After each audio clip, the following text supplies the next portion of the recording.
OK. Dans ce cas, bon, je continue avec qui suis-je? Bon, vous me connaissez à peu près tous. Je m'appelle Amélie, je viens de l'île du Pas. J'ai étudié l'année dernière en sciences humaines, profil monde au Cégep Marie-Victorin. J'ai fait un stage de 3 mois au Pérou pour essayer de découvrir un peu mon monde. C'était une très belle expérience. Maintenant, je me dirige en études de l'environnement à l'Université de Sherbrooke. Je suis très interpellée par l'environnement et les enjeux sociaux depuis que je suis toute jeune. Pas parce que j'ai été particulièrement sensibilisée, mais j'ai toujours eu un penchant pour les injustices. Moi, les injustices, je les dénonce. Donc, c'est un peu pour ça que ça m'a mené à faire la patrouille verte cet été. Parce que, bon, le climat, c'est peut-être pas une injustice, mais je considère quand même que c'est un enjeu important. Puis, bon, on est entre amis, on est en famille. Je peux vous faire une petite confidence. Je considère que le premier élément qui m'a amené à m'intéresser aux enjeux sociaux, c'est j'avais 5, 6, 7 ans. Là, elle va me dire que j'avais peut-être 10 ans, mais j'aime mieux dire que j'étais plus jeune. Mon père m'avait dit « Amélie, finis ton assiette. En Afrique, il y en a qui n'ont rien à manger. » Et moi, j'avais dit « En Afrique, ils ne font pas la vaisselle, ils sont chanceux. » Depuis ce temps-là, j'ai mûri, je pense.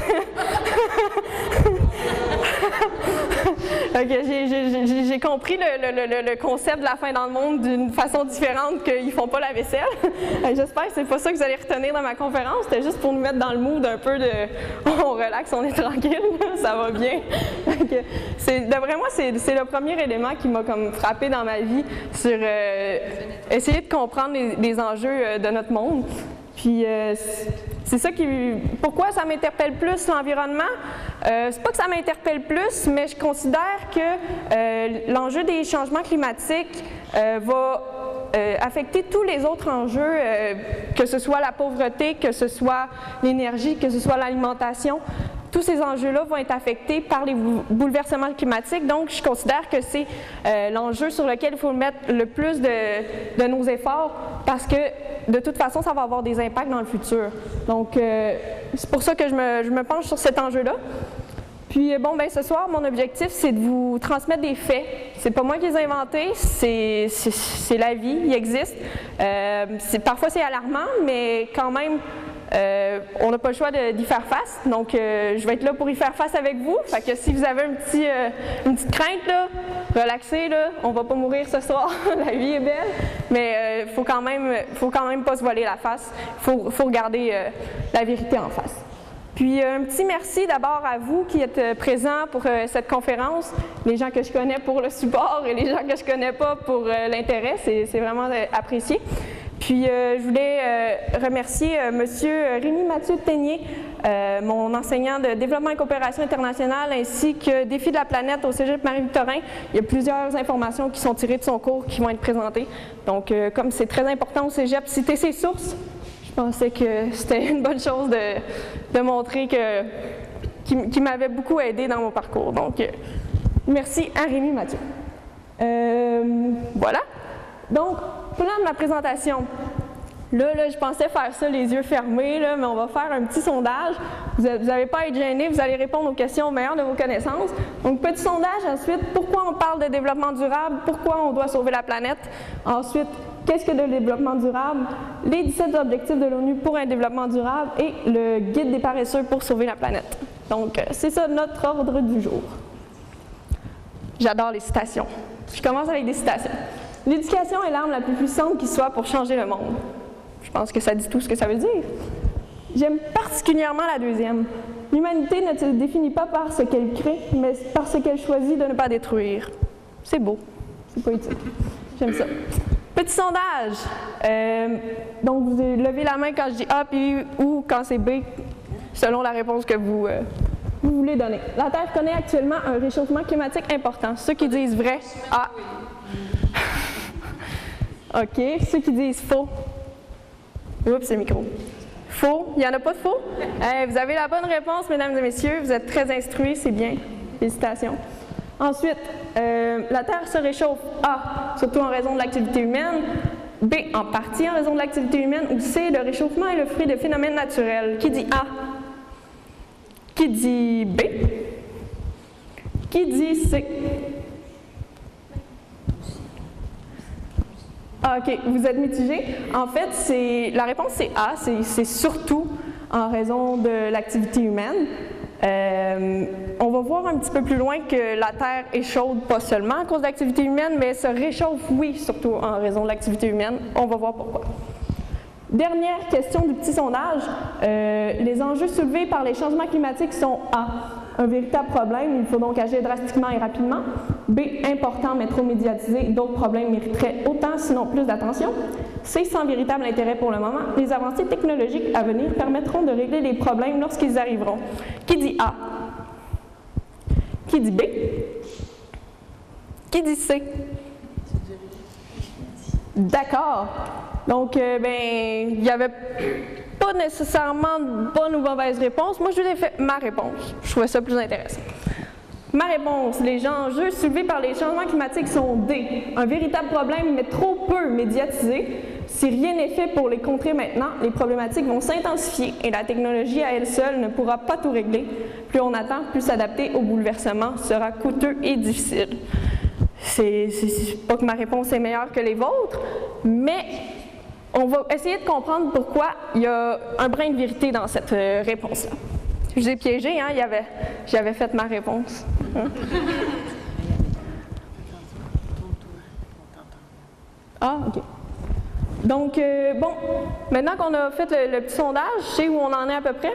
Donc, je fais une petite mise à jour sur les changements climatiques pour voir, pour qu'on soit tous au même niveau à ce sujet-là. Donc, bouleversement climatique, ils n'ont aucune commune mesure présentement. La Terre ne s'est jamais autant réchauffée. Dans les 15 dernières années, on a eu, des 15 années les plus chaudes, 14 l'ont été au 21e siècle, puis on est en 2016. Fait que ça permet de se poser des questions. Puis les scientifiques sont très inquiets. Il y a de plus en plus d'inondations, de sécheresses, de tornades, d'ouragans, tout ce que vous voulez comme phénomène climatique important. Il y en a de plus en plus. Donc, c'est pas sorti de rien, là. Il y a une raison pour ça. Puis c'est les bouleversements climatiques. Ces bouleversements climatiques sont causés par une augmentation de la concentration des gaz à effet de serre dans l'atmosphère. Donc, l'effet de serre, comme je disais tantôt, la Terre est chaude, mais la Terre se réchauffe, c'est pas la même chose. Donc, l'effet de serre est essentiel à notre survie. Est-ce que vous pouvez me dire à peu près, vous pensez, à quelle température serait la Terre si on n'avait pas d'effet de serre? Si on n'avait pas d'effet de serre,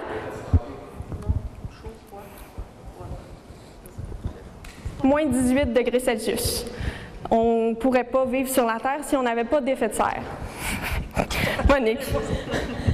Puis, est-ce que vous savez quel est le plus grand gaz à effet de serre? Des guesses? Méthane. Méthane? Méthane? Méthane?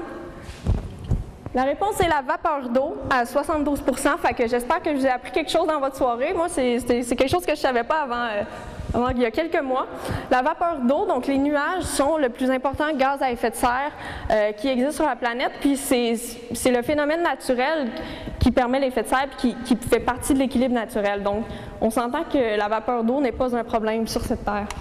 Le problème, en fait, c'est le CO2, le méthane que vous avez mentionné. J'y reviens un petit peu plus tard. Je vous explique juste un peu comment ça fonctionne l'effet de serre. On a un rayonnement solaire qui est absorbé par la Terre. La Terre réémet des rayons infrarouges qui sont soit retournés dans l'atmosphère ou gardés grâce au gaz à effet de serre sur la Terre, ce qui permet à la boule de se réchauffer. Un petit peu mieux expliqué, 50% des rayons du Soleil viennent vers le sol, le reste est dans l'atmosphère. Il y a 95% des rayons qui restent dans notre atmosphère grâce à l'effet de serre, puis 5% qui retournent dans l'espace. Oui, ça c'est important. Il ne faut surtout pas confondre la destruction de la couche d'ozone avec l'effet de serre. C'est deux phénomènes climatiques, mais c'est complètement différent. L'ozone est un gaz à effet de serre, oui, mais elle a une propriété qui est de capter les rayons ultraviolets. Donc, quand le Soleil émet ses rayons, l'ozone capte des rayons ultraviolets, puis se défait en oxygène, O2, puis en du O5. Donc, ça, c'est le phénomène naturel, puis l'ozone se reconstruit automatiquement dans un équilibre. Par contre, dans les années 80-90, on a commencé à être des amoureux du push-push en cacane, puis toutes ces belles choses-là. Puis dans le push-push en cacane et toutes ces belles choses-là, il y a des chlorofluorocarbures. Il y en a notamment aussi dans les anciens frigos, je ne sais pas s'il y en a encore présentement, du fluor. Donc ces gaz-là, quand ils sont envoyés dans l'atmosphère, ils détruisent l'équilibre naturel de l'ozone. Puis, en fait, ça se détruit plus rapidement. C'est ça qui faisait un trou dans la couche d'ozone. Puis pourquoi c'est dangereux? Les ultraviolets, quand on se met la crème solaire, c'est de ça qu'on se protège. Fait que c'est pour notre santé que c'était dangereux. Puis évidemment, pour la faune et la flore. Donc, il faut distinguer de cette façon-là l'effet de serre et la destruction de la couche d'ozone. C'est la bonne nouvelle de la soirée. La couche d'ozone est en train de se reformer parce qu'on a réglementé les CFC. Fait que... Le Barrachon de Malbaie est un milieu humide côtier qui est séparé de la mer par une flèche littorale longue de 6 km. Au Barrachon de Malbaie, on peut observer des bernages du Canada, des bernages cravants, le grand héron également, des éders à duvet et aux alentours, on peut voir le busard Saint-Martin chassé dans les prairies. Toute cette richesse-là vient en fait grâce à l'ouverture dans la barre de sable, ce qui permet l'échange entre l'eau salée qui provient de la mer puis l'eau douce qui provient des rivières. La Fondation Hydro-Québec pour l'environnement est un partenaire important pour conservation de la nature. On a créé des outils d'interprétation et des infrastructures qui permettent l'accès au site tout en limitant l'impact des activités. Le milieu est bien protégé et toujours en bon état. Mais les gens en sont plus conscients grâce à tous ces projets qui se sont déroulés au fil des ans. Sans l'aide de la Fondation Hydro-Québec pour l'environnement, on n'aurait pas pu atteindre aussi rapidement une amélioration au niveau de la protection du Barrachon de Malbaie et de la Pointe Saint-Pierre.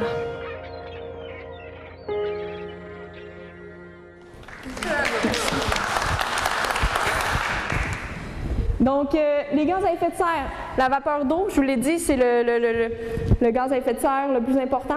Le méthane, c'est H4 20 fois plus puissant que le CO2. CO2 le plus connu, c'est d'ailleurs le gaz le plus important parmi ceux émis par l'être humain, donc à 74 %. Et il y a aussi le protoxyde d'azote, 300 fois plus puissant que le CO2, et l'ozone, O3. Donc, le CO2, c'est vraiment un des problèmes majeurs, notamment émis par les industries, par nos voitures, par les sables bitumineux aussi, je sais pas. Puis, bon, un autre problème avec les changements climatiques, c'est pas juste un phénomène, c'est un phénomène qui a un effet boule de neige. Je trouve ça fascinant, ce phénomène-là. Mais c'est pas si compliqué. En fait, par exemple, on a l'effet d'albédo, c'est-à-dire la banquise, elle est blanche, puis l'océan est noir à cause du fond. Ça, c'est quand même simple. Le soleil, en fait, le soleil, la chaleur est gardée, puis ça fait un effet de serre. Puis la banquise fond, tranquillement pas vite. J'imagine que vous en avez déjà entendu parler, la banquise fond. Puis plus la banquise fond, plus il y a d'océan, donc plus il y a d'espace noir. Le noir capte les rayons, puis le blanc, lui, il les réfléchit. Donc, plus l'océan capte les rayons, l'océan se réchauffe, puis diminue la banquise. Donc, il y a encore moins d'espace pour que les rayons soient réfléchis, plus pour qu'ils soient absorbés. Donc, la banquise diminue encore plus. Donc, c'est un effet boule de neige qui est créé. Un qui est plus évident encore, c'est la fonte du pergélisol, notamment en Russie, mais il y en a aussi dans le nord du Québec. Le pergélisol, c'est un sol qui est gelé à l'année, puis à l'intérieur, il renferme du méthane, qui est 20 fois plus puissant que le CO2, je vous le rappelle. Donc, comme la Terre se réchauffe, réchauffement climatique, le pergélisol fond et dégage du méthane. Dégage du méthane qui est un gaz à effet de serre, accélère le réchauffement climatique, le pergélisol fond plus de gaz à effet de serre, vous voyez un peu la roue. Donc, un autre problème grave du réchauffement climatique, c'est qu'il est un petit peu inarrêtable si on ne fait pas des mesures concrètes pour l'arrêter. Un siècle de défis. 21e siècle, c'est un siècle de défis parce qu'on est rendu là, parce qu'on est de plus en plus alarmés. Les scientifiques se mettent des limites, 2050, 2100, qu'est-ce que ça va avoir l'air du côté climat. Mais il y a aussi toutes sortes d'autres enjeux sur lesquels il faut se pencher, notamment l'énergie. Ici, en Occident, on a le privilège de ne pas se rendre compte qu'on est dépendant de l'énergie. mais ce matin, vous êtes fait des toasts, vous avez été dépendant de l'énergie parce que vous avez pris votre toaster, vous êtes fait un café, vous avez été dépendant de l'énergie. Vous êtes venu ici à la conférence, vous avez pris votre voiture, vous avez été dépendant de l'énergie. Ceux qui ont marché pour venir à la conférence, vous avez pris de la nourriture, vous êtes dépendant de l'énergie que vous avez consommée. Donc, on est dépendant de l'énergie. Ça, c'est quelque chose qu'il faut comprendre. Puis, c'est un problème aussi parce que faites le test, mettez 1 litre de pétrole dans un contenant, mettez-le sur votre comptoir, mettez à côté votre téléphone chargé, puis laissez-le une semaine. Votre téléphone, il va se décharger au bout d'une semaine, le pétrole va être encore là. Pourquoi c'est utile du pétrole? Parce qu'on peut l'emmagasiner. Pour le problème présentement avec les énergies renouvelables, c'est qu'on ne sait pas comment les stocker. Puis, ça va être un défi qu'on va devoir relever parce qu'on sait très bien que les hydrocarbures contribuent au réchauffement climatique, donc on va essayer de s'en débarrasser. En tout cas, moi, là, je sais pas Harper, puis Trudeau, puis en tout cas les autres. Moi, je vais essayer en tout cas. Alimentation, grave problème. On est suralimenté en Occident. On entend plus parler encore au Mexique. Au Mexique, les fast-foods sont arrivés il n'y a pas longtemps. Il y a beaucoup d'obésité. En Amérique, aux États-Unis, je veux dire, il y en a beaucoup aussi. Alors qu'en Afrique, en Asie, c'est la sous-alimentation qui est la problématique. Donc, grave problème. Pollution des sols aussi, les monocultures, pesticides, on entend parler. Problématique côté de l'alimentation, on stérilise nos sols. Aussi le climat qui va beaucoup affecter les cultures dans les pays sudistes. Donc, déjà qui ne sont pas très riches. Si leurs récoltes sont affectées, le problème de la faim va s'intensifier. Donc, quand je vous disais dans ma réponse que si on ne fait pas quelque chose maintenant, les problèmes vont devenir de plus en plus graves, c'est un peu pour cette raison-là. Il y en a plusieurs autres. Sinon, du côté de l'eau, même chose, les monocultures, les pesticides ramassent dans nos cours d'eau. L'eau est rare aussi. 2,5% de l'eau sur la planète est de l'eau douce seulement. 97,5% est de l'eau salée. L'eau douce, l'eau, je veux dire, en tant que telle, on n'en manquera pas. C'est l'eau douce qu'on va manquer. 2,5% donc de l'eau de la planète, 70% qui est gelé, 30% qui est liquide. De ce 30% liquide-là, il y en a 70% qui va à l'agriculture, donc il reste 30% qu'on peut boire. Donc, ça fait environ autour de 0,3% de l'eau de la planète qui nous reste pour boire. Donc, à un moment donné, c'est sûr qu'il n'y en aura plus, là. Il faut essayer de trouver un moyen pour ça. Puis, en plus, elle est répartie inégalement. Nous, au Canada, on en a plein d'eau douce. Il y a des pays où il n'y en a pas, pratiquement pas, ou impolluée. Donc, problématique importante aussi. Désalinisation de l'eau, ça commence à se faire. Mais, en tout cas, l'eau, c'est une problématique vraiment importante. Puis, je vais vous parler aussi de l'utilisation de l'eau. Ça prend 13 500 litres d'eau pour produire 1 kg de bœuf. Bon, donc, notre alimentation influence directement la quantité d'eau qu'on utilise. Donc, problématique aussi importante.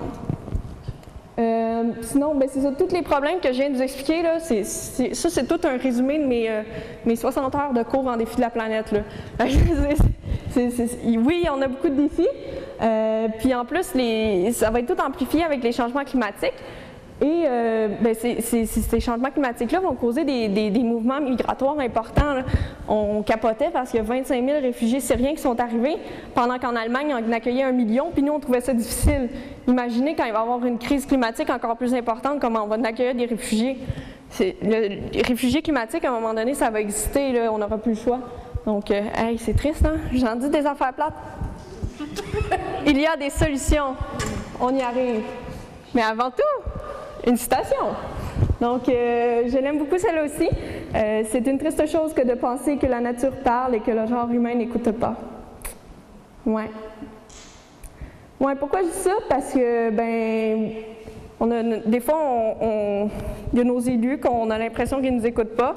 Mais en tant que citoyen aussi, j'ai l'impression qu'on n'écoute pas la nature.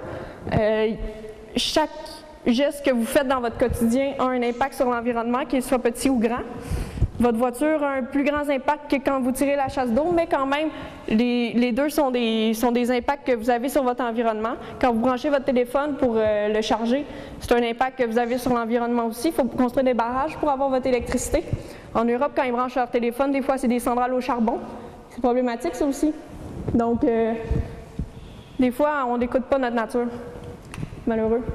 Puis à ce sujet-là, j'aimerais ça qu'on fasse une petite méditation musicale. Ouais, ça fait prendre un break en même temps, puis c'est le fun de la musique. Vous avez sûrement tous déjà écouté la chanson « Le déni de l'évidence » de Mes aïeux, mais peut-être que vous l'avez juste dansé, puis vous n'avez pas vraiment écouté les paroles, fait qu'on va s'amuser avec ça. On médite. C'est toi qui chantes? Parce que... Non, c'est pas moi. Oups, on va monter ça.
Tout le monde remet son devoir à demain pour l'instant. Intéressant.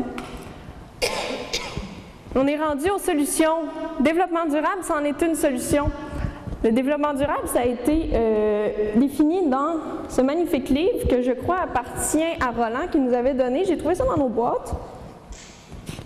Je pense que c'est Roland. En tout cas, il y avait ça dans nos boîtes chez nous à la maison. Je trouvais ça très intéressant qu'on ait le rapport Brundtland entre nos mains.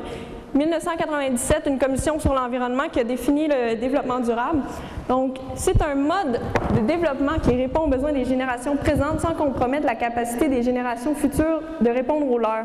La plupart du monde ici a déjà entendu parler de ça un peu, de faire attention aux générations futures, tout ça. C'est le rapport Brundtland qui l'a défini en 87. Donc, en 3 sphères, le développement durable, ça ressemble à société, environnement, économie. Donc, société, il faut la santé, l'éducation, de l'emploi. On sait à quoi ça ressemble. Environnement, on protège l'environnement. Économie, on crée de la richesse, on crée de l'emploi, on améliore nos conditions de vie. Donc, je n'aime pas ce graphique. Ce graphique n'est pas adéquat. On va essayer de comprendre pourquoi. Souvent dans notre société, on fait soit pas de développement durable ou on ne le voit pas de la bonne façon. Il est compris comme ça, économie, sociale, environnement. Ça marche pas comme ça, puis on va essayer de comprendre pourquoi. Corinne Gendron de l'UQAM, qui a essayé de définir le développement durable d'une autre façon, ou du moins d'approfondir la notion du développement durable. Donc, puisqu'on ne saurait imaginer de développement sans le soutien de toute vie humaine, la préservation de l'environnement doit être une condition du développement durable. C'est logique. Si on ne protège pas l'environnement, il n'y a plus de vie. Donc, ça sert à quoi de faire du développement? Juste de la logique. Par ailleurs, dans la mesure où le développement vise à répondre aux besoins des populations, la dimension sociale constitue un objectif du développement durable. Donc, on a une condition qui est de préserver l'environnement, on a un objectif qui est de faire du développement social. Finalement, l'économie est un moyen à mettre au terme du développement.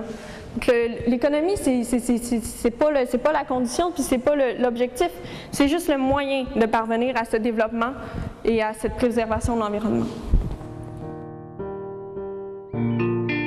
On se trouve en ce moment à peu près au milieu de la baie de Rimouski. À quelques kilomètres, il y a l'île Sainte-Barnabé, l'île Lake-Annuel, donc on est très proche de Rimouski. L'espèce emblématique de la baie de Rimouski, c'est le grain-rond, puisqu'il y a une héronnière sur l'île Sainte-Barnabé. Il y a le canard noir qui est très abondant ici, et la bernache cravant également, accompagnée de la bernache du Canada, qui viennent en quantité assez importante parce qu'il y a un herbier aquatique qui les attire. La Fondation d'Hydro-Québec pour l'environnement fait en sorte qu'on peut réaliser un projet de mise en valeur au moyen de causeries qui rejoignent directement la population sur le terrain. avec nos panneaux d'interprétation. On cherche à promouvoir un code de conduite en randonnée dans les sentiers. On propose aux gens, en fait, d'accorder une attention plus spéciale aux bandes littorales de végétation pour éviter qu'il y ait des sentiers improvisés et du piétinement abusif. Ça va être toutes les générations, en fait, qui vont pouvoir, après ça, en profiter. L'environnement. C'est Corinne Gendron qui l'a dit, c'est pas moi. Donc ça, c'est des graphiques que j'aime mieux. Économie, social, environnement. L'environnement englobe tout. Environnement, social, économie. L'environnement est placé en premier pont. Au fil du temps, le développement durable a été perverti. C'est une notion qui a été grandement pervertie. Pourquoi? Parce qu'on a parlé de croissance durable, de consommation durable. Mais dans les limites d'un monde fini, nos ressources sont finies, on ne peut pas aller puiser plus de pétrole qu'on a de pétrole dans nos sols. Ça va prendre des millions d'années avant qu'ils se régénèrent. On a des ressources limitées. On ne peut pas faire une croissance infinie. À un moment donné, on n'aura plus de ressources. Donc, parler de croissance durable, consommation durable, dès qu'on consomme, on utilise des ressources. Donc, c'est un peu un oxymore. Donc, ça a été perverti par le temps. Une autre façon dont ça a été perverti, ça a déresponsabilisé les gouvernements.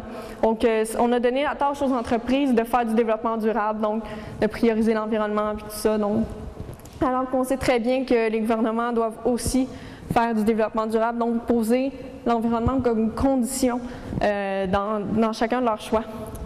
Donc, ouais, ça a été perverti.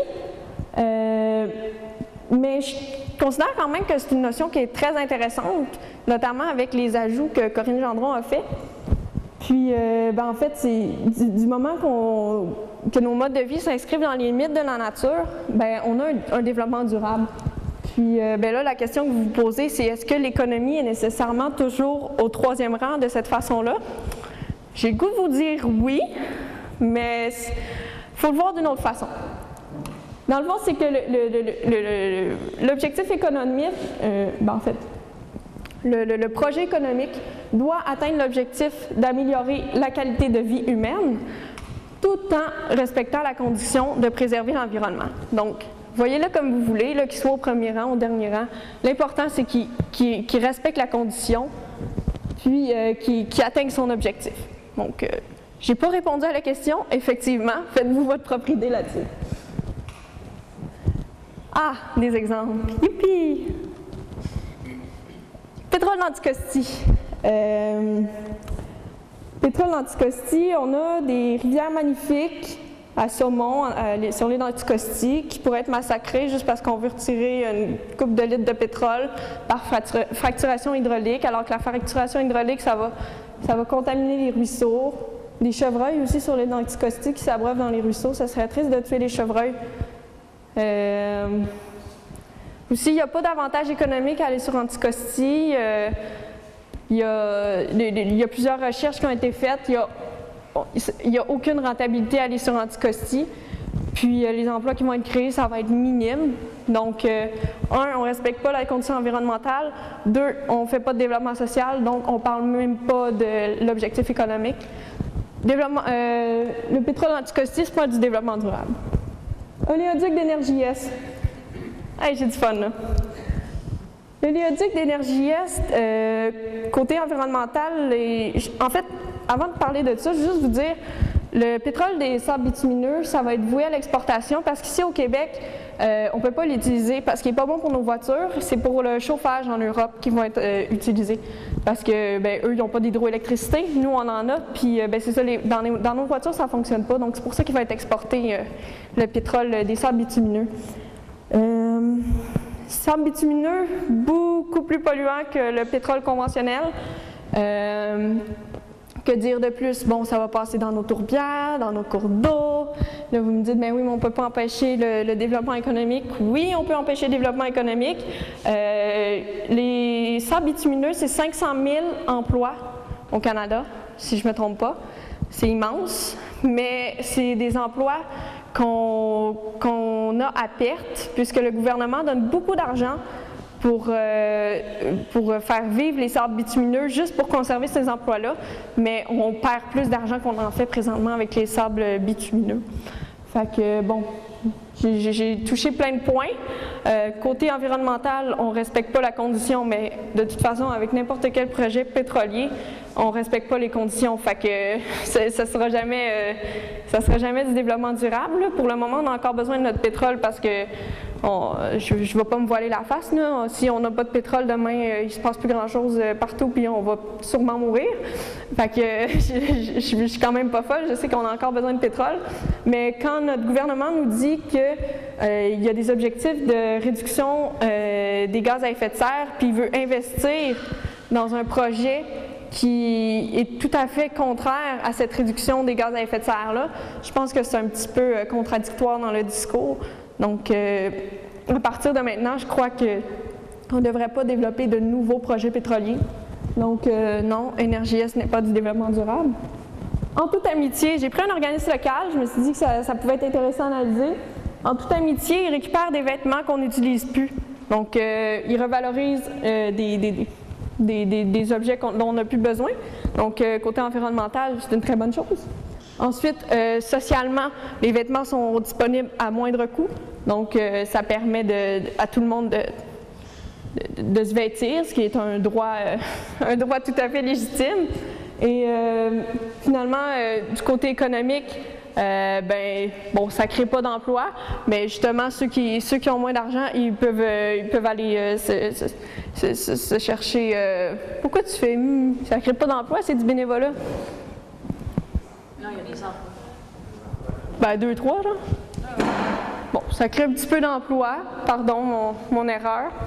Mais il y a beaucoup de bénévoles, là, en toute amitié, mais quand même, le fait que ce soit disponible à moindre coût, puis que ce soit un système, c'est comme le système économique qu'on a présentement, là, on ne marche pas avec, je t'échange mon linge contre ton autre linge, là, c'est de l'économie, ça fait du développement économique quand même. Donc oui, développement durable en toute amitié. L'huile de palme, mon préféré, c'est mon dada, l'huile de palme. L'huile de palme, il y en a dans 50% de ce qu'on consomme. Le plus connu, c'est Nutella. Il y a eu plusieurs campagnes de lutte contre l'huile de palme avec Nutella. Nutella n'est pas content, mais pas grave. Pour faire de l'huile de palme, on brûle des millions d'hectares de forêt en Indonésie, en Malaisie pour implanter des monocultures. Monocultures qui vont délocaliser des peuples autochtones, ça va menacer leur culture, leur habitat, leur sécurité alimentaire, leur logement traditionnel. Donc, c'est vraiment dommage pour les Autochtones. Tout ça parce que nous, on veut en consommer. Ça va polluer l'air parce qu'avec les incendies, ils vont émettre des gaz.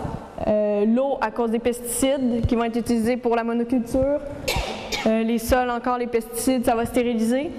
Les monocultures, ça stérilise les sols aussi. Donc, menace pour la biodiversité. 99,9% de ce qui vit dans la forêt initialement meurt quand on installe les monocultures d'huile de palme. Donc, ça fait mal aux yeux de voir ça, là, mais oui, c'est un éléphant puis un orang-outan qui ont été brûlés parce qu'on veut instaurer des monocultures d'huile de palme. Donc, c'est pas du développement durable, malheureusement, l'huile de palme. Fait que dorénavant, quand vous irez à l'épicerie, regardez ce que vous achetez. Il y en a dans 50% de ce qu'on mange, mais il y a moyen d'éviter quelques produits. Nous autres, on regarde les chips, il y en a dans toutes les chips, par exemple. Ça, c'est vraiment dur, mais il y a quelques produits qu'on peut éviter de... Ouais, c'est pas facile, mais en tout cas... Amusez-vous à l'épicerie, comme si on avait du temps à regarder, en tout cas, amusez-vous. Des citations, gang! Yeah! Le développement durable, c'est penser aux conséquences et agir en conséquence. En tout cas, si c'est moi qui avais dit ça, j'aurais donné mon nom, en tout cas, anonyme. Puis, celle-là aussi, je l'aime. La folie est de toujours se comporter de la même manière et de s'attendre à un résultat différent. C'est fou, hein? C'est Einstein qui a dit ça. On va y revenir à celle-là. On est rendu à parler des 17 objectifs de développement durable de l'ONU. Donc, j'ai parlé des changements climatiques, j'ai parlé de développement durable. Maintenant, il reste à savoir pourquoi l'ONU trouve ça important de commencer un développement plus durable sur la planète. Pourquoi il faut agir concrètement, rapidement. Donc, hey, j'ai de la musique, j'ai encore une petite méditation. Donc, Gilles Vigneault, il nous a mis sur une piste. Donc, je savais pas ça allait être quoi ma clientèle, mais je me suis dit, pourquoi pas aller atteindre tous les âges. Donc, on va retourner dans nos racines, mais c'est quand même la musique très, très actuelle de Gilles Vigneault, là, son plus récent album. On écoute. Comme passager de ce beau navire, il m'est apparu l'urgence de m'ouvrir l'état de l'eau. Sans connaître à trop la marche des astres, je crois qu'ils sont moi-même des astres de l'air et de l'eau. Sur ce camion, 7 milliards de têtes, la moitié qui prend, l'autre qui achète la vie et la mort. 2 milliards d'entre eux, mon doigt de toi table, n'ont rien dans les pieds, n'ont rien sur la table, bien avec la mort. Dès qu'il est près d'un ruisseau, le camarade sédentaire, il doit respecter la terre, il ne peut vivre sans eau. On ne peut vivre sans eau. À peine pour son voyage en première, avec ses larbins et ses cuisinières et son coffre-fort. Ils ont acheté tous les capitaines des réquisitionnaires. Pendant ce temps-là, dans le vaste monde, un enfant se meurt tous les 10 secondes de soif de pain. J'attends qu'on approche d'autres rivières, dans les tombeaux verts, dans la même manière, en 1920. Dès qu'il est près d'un ruisseau, le nomade est sédentaire, il doit respecter la terre, il ne peut vivre sans eau. On ne peut vivre sans eau. Il est sage, Vigneault, hein? Des choses intéressantes à retenir de cette chanson. Il nous parle de désastre écologique, partie la plus importante, une des parties les plus importantes. Donc, on a besoin d'eau, on a besoin de notre planète. Donc, oui, très sage, Gilles Vigneault. Il nous parle aussi des inégalités de richesse, du 1% qui voyage en première. C'est totalement vrai ce qu'il dit. Attendez que je me rappelle des statistiques. 1% de la population la plus riche, en fait le 1% le plus riche de la planète, possède autant de richesses que 50% de la moitié la plus pauvre. Donc,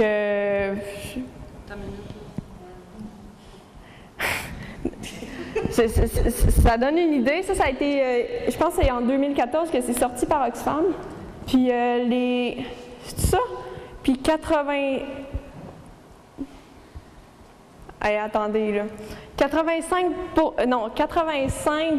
Les 85 personnes les plus riches de la planète possèdent 50% des richesses. Là, ouais, c'est ça les deux statistiques. Donc 85% les 85 personnes les plus riches du monde possèdent 50% de la richesse mondiale.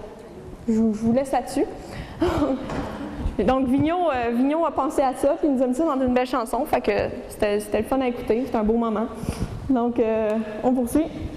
On est rendu à parler justement des objectifs de développement durable, sont vraiment construits un peu dans la même lignée que les objectifs du millénaire pour le développement qui ont eu échéance en 2015.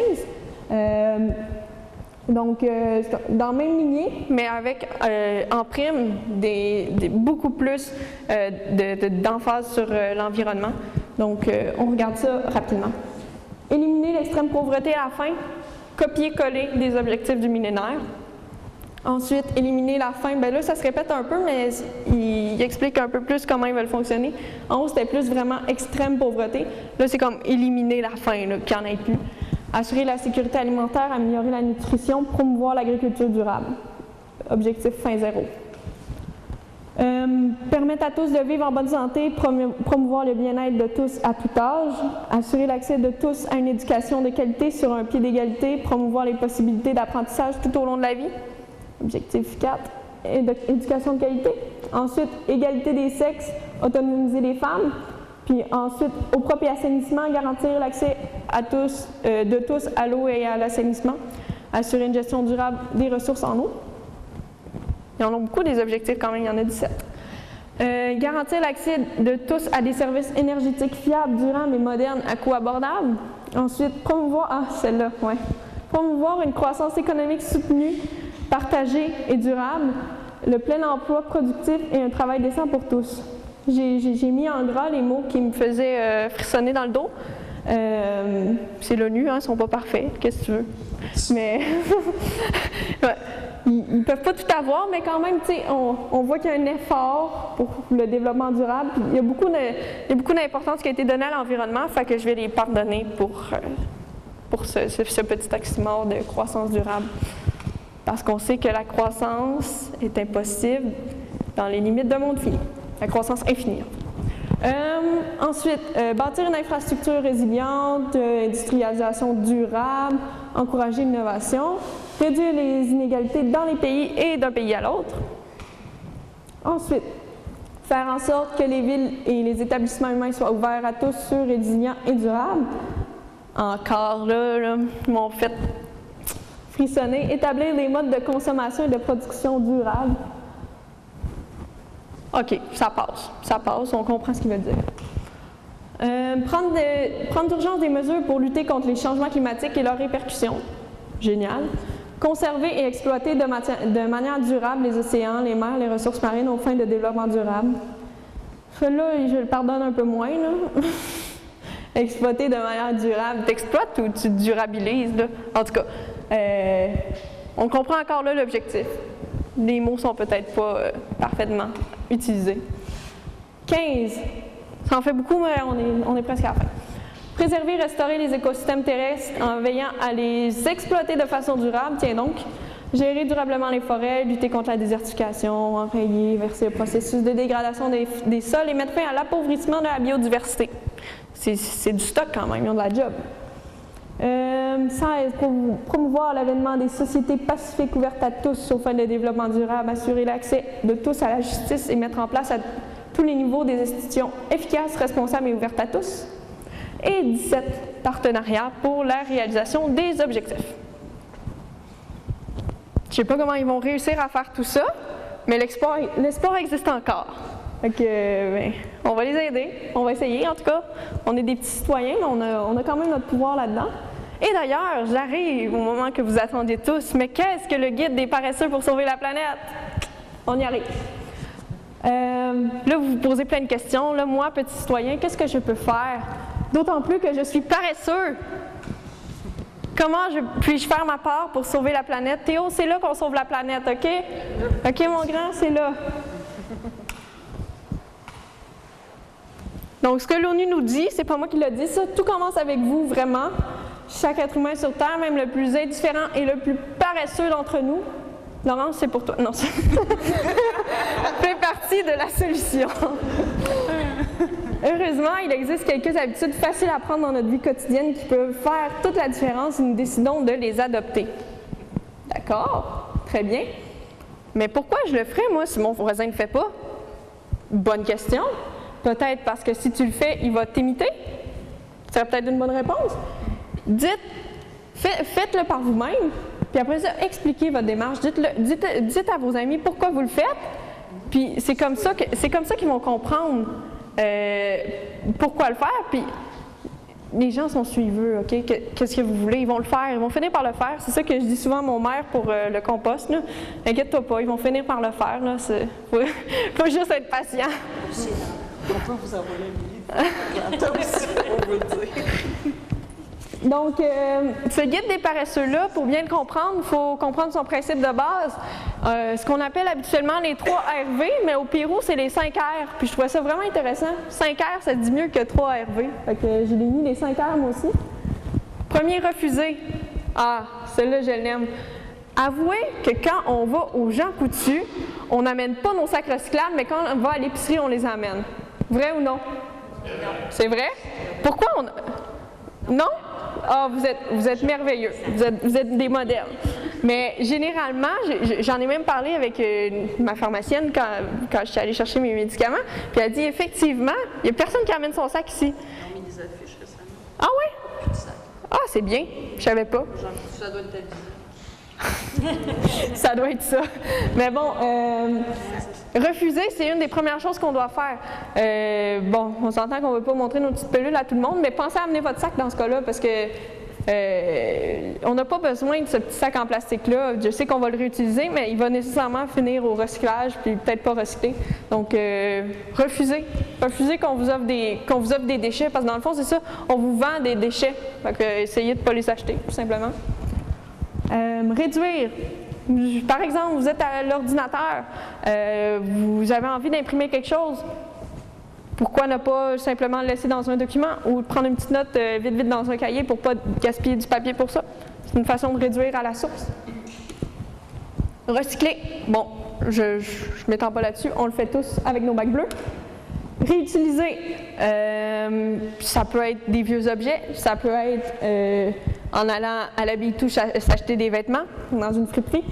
Donc, en réutilisant, on réduit la quantité de déchets qu'on fait. Et revaloriser le compostage, le projet qui va être bientôt partout au Québec, c'est de la revalorisation des matières. Donc, voilà les 5 R. J'ai mis revaloriser pour que ça ne fasse pas un V. Hein? Vous ne l'avez pas vu, hein? Donc, c'est les trucs qui sont à la base, en fait, le principe qui est à la base du guide que je vous présente et qui est en 3 niveaux. Niveau 1. Ce que vous pouvez faire depuis votre canapé. Vedette du canapé. Donc, on va aller voir ça. Ça, c'est bon pour toi, là.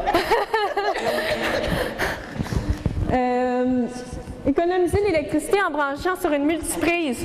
Les multiprises, ça réduit la quantité d'énergie que vous prenez. D'ailleurs, moi, je débranche tout le temps le grille-pain chez nous, puis ça fait rager beaucoup de monde. Mais c'est parce que quand vous laissez votre grille-pain branché, il utilise l'énergie.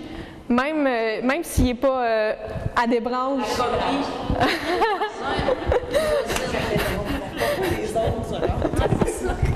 Donc, tous les appareils que vous n'utilisez pas, vous devriez les débrancher parce que l'électricité sera quand même dans la machine, puis vous ne l'utilisez pour rien. Donc, un petit truc, bon, vous ne pouvez pas rester sur votre canapé pour débrancher, à moins qu'il y ait une extension, tu tires dessus, mais en tout cas, bref.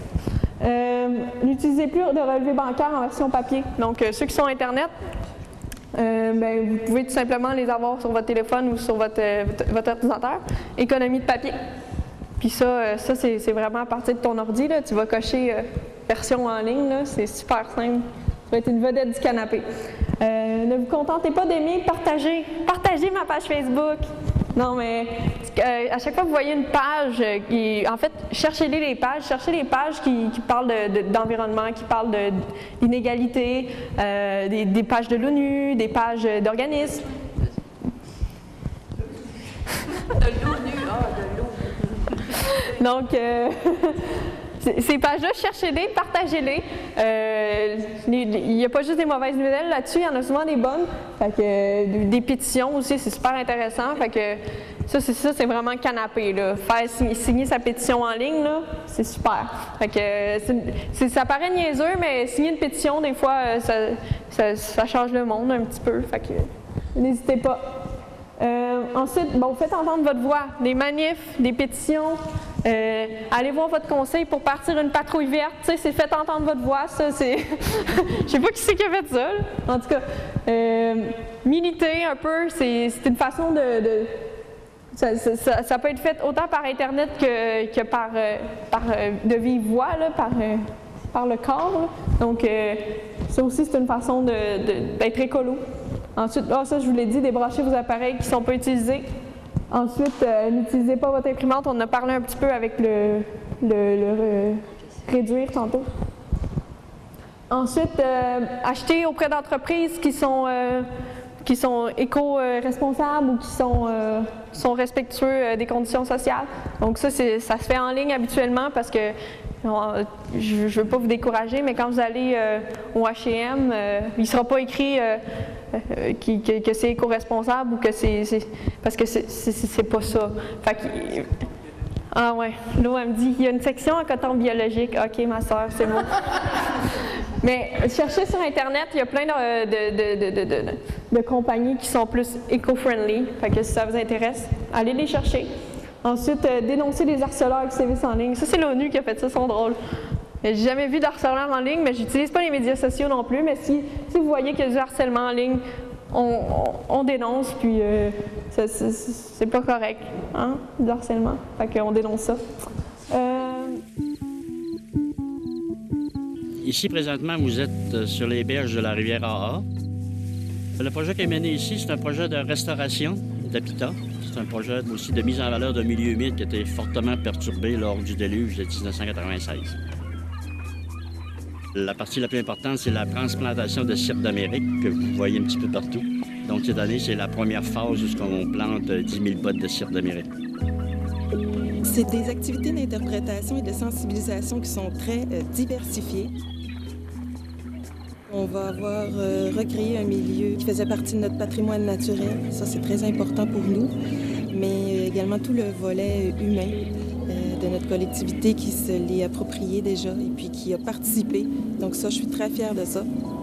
Bien, la Fondation Hydro-Québec pour l'environnement, sa participation est importante et majeure. Sans elle, je veux dire, le projet n'aurait pas eu lieu. Ça.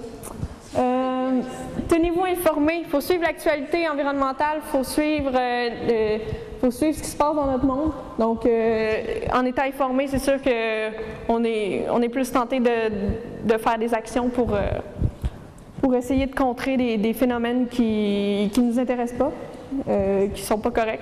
Donc, suivez l'actualité. Faites part de vos actions à Global Goals. Okay, si vous faites quelque chose, j'ai tiré la plug sur mon grille-pain, bien, vous pouvez l'écrire à Global Goals, ils vont être bien contents. Ensuite, éteignez les lumières. Tu sais, là, le soir, là, quand vous êtes sur votre iPad, tu sais, l'iPad, il fait de la lumière, fait que vous n'avez pas besoin d'autre lumière. On éteint les lumières. Puis même quand vous déjeunez le matin, vous n'avez pas besoin d'avoir une lumière parce qu'il y a de la lumière naturelle, hein, Chantal? Non, mais c'est agressant, la lumière. Le son, il y en a chez vous qui oublient de les éteindre. OK, Moi, c'est je bon. les éteins. Parfait. Puis ensuite, compenser vos émissions de carbone, ça aussi, c'est pas compliqué.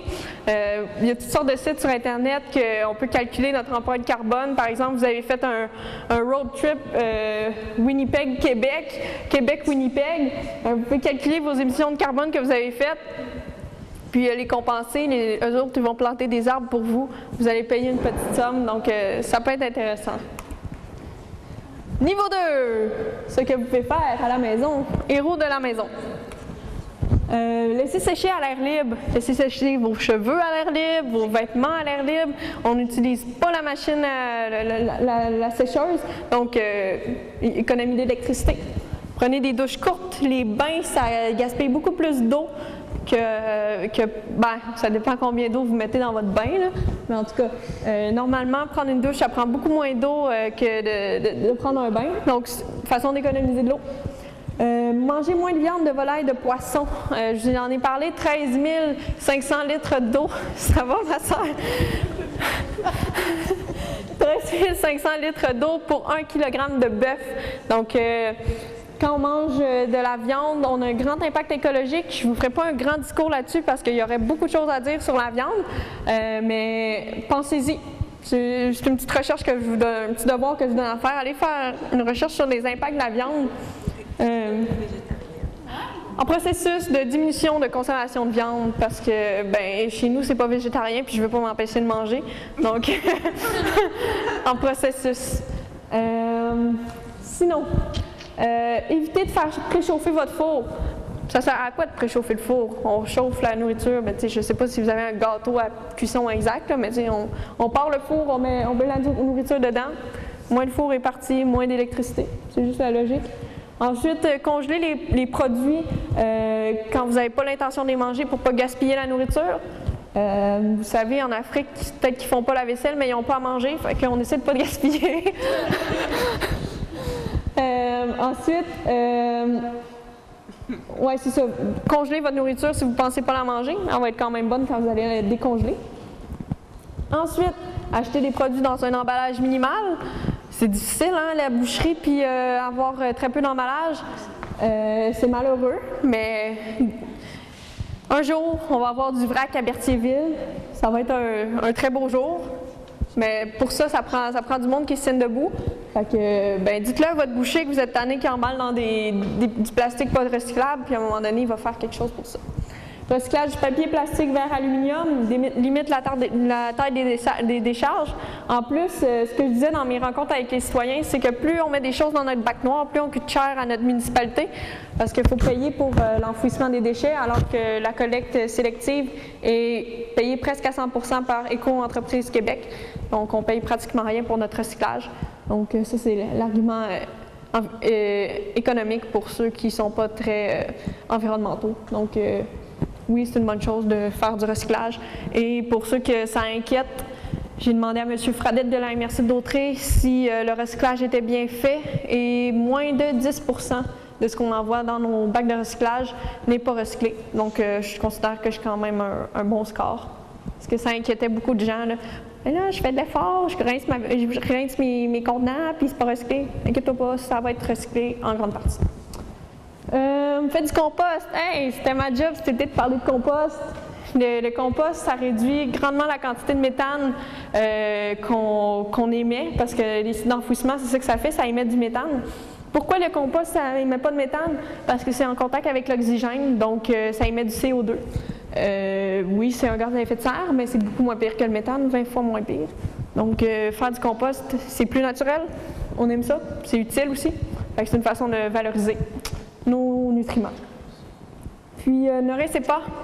Ça, là, c'est très difficile chez nous-mêmes. Moi-même, j'ai de la misère avec ça. Rincez pas, sous-estimez pas votre lave-vaisselle. Votre lave-vaisselle, tu sais, là, il y a des annonces à la télé, là, avec ils font toute la promotion de leur savon super puissant, là. J'en ai vu une d'ailleurs aujourd'hui, c'était « Ah, c'est allé au four, c'est grave, ça se lavera pas. » Puis là, finalement, ils ressortent tout propre, mais c'est vrai dans le fond, là. Puis d'ailleurs, il y a un des trucs écolos du jour sur ma page Facebook qui était d'utiliser du bicarbonate de soude et du vinaigre au lieu des capsules ordinaires dans le lave-vaisselle. Je n'ai pas essayé encore, mais parce qu'on veut finir nos capsules, mais Tante Marie l'a essayé et ça fonctionne. C'est le truc écolo de Marie-Ève Paquin. Donc, merci Marie-Ève pour ce merveilleux truc.